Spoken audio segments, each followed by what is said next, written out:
Hi to all Meade members and anyone else who's listening. I wanted to say that first of all, we feel, as a Shul, we feel for you all in your own unique circumstances. Everyone is going through difficulties, everyone is going through anxiety, worries, what's going to come next. We're all completely reduced to not being able to plan anything whatsoever. And we all desperately want this to finish, but we know that it's not going to finish anytime too soon. And therefore, we're all going to live with it.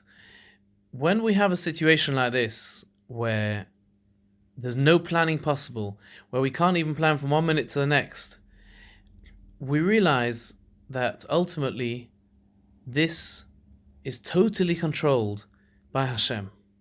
We realize we're in His hands, that He's holding our hands through this, that He's with us, and that we are in very capable hands.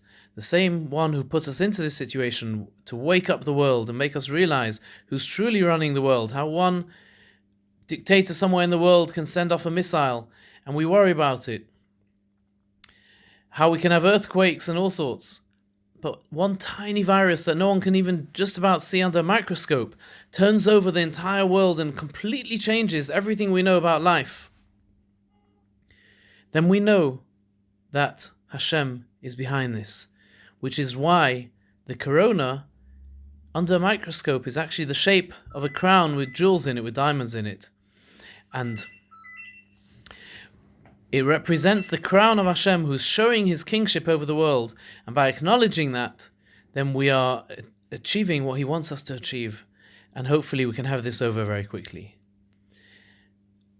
It was an incredibly sad moment when we made the decision that we had to close, for safety reasons, we had to close the Shul, in conjunction with shuls right across the UK and across the world, from people gathering together to daven.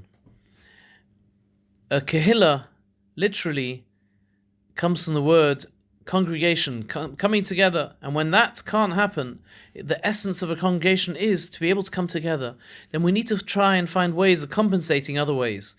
When it comes to davening, a wise man once said, "A person is where his mind is." When a person is in shul, but is actually thinking about his breakfast or his work, or he's somewhere else, he's on holiday, then that's where he is.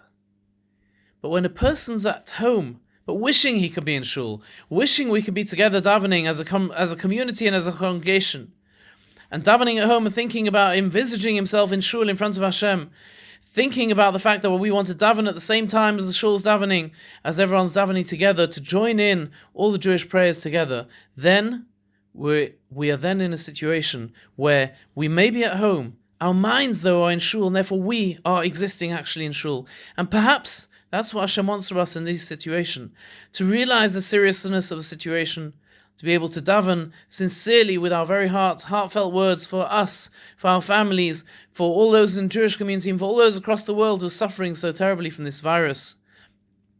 And Amiras Hashem, HaKadosh should help that this should soon be over.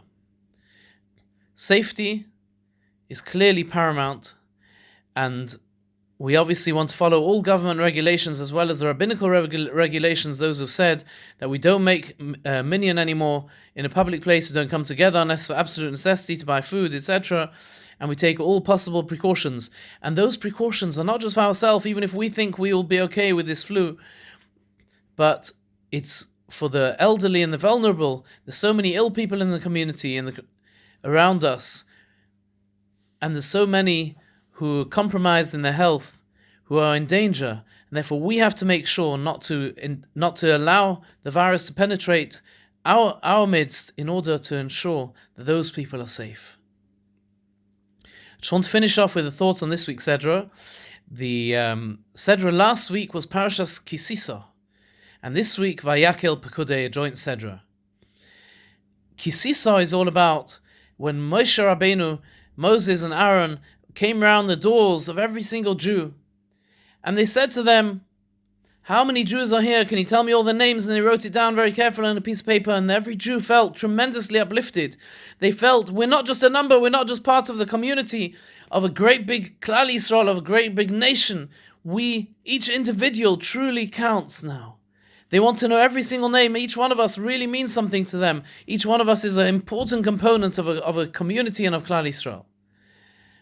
Then, and that's described, of course, as Kisiso es Roish, when you, instead of it saying counting, it says when you raise the heads of the Jewish nation.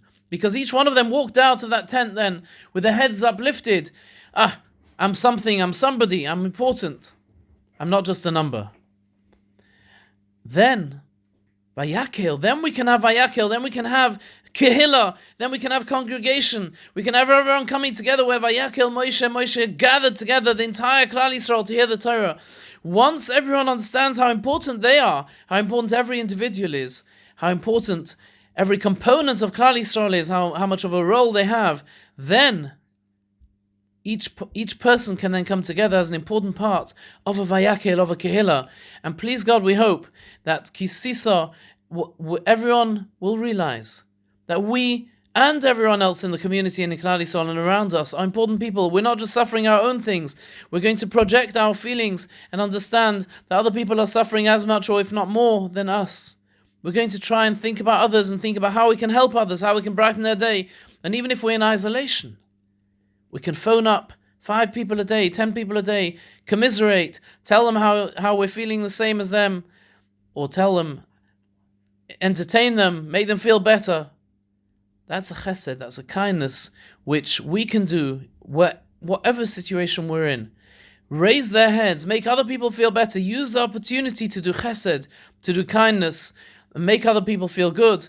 Then Vayakel, then hopefully we'll very soon come back to Vayakel, to Kehilos, to be able to reassemble in our Shul, and please God in Yerushalayim with the coming of the Mashiach. Amen.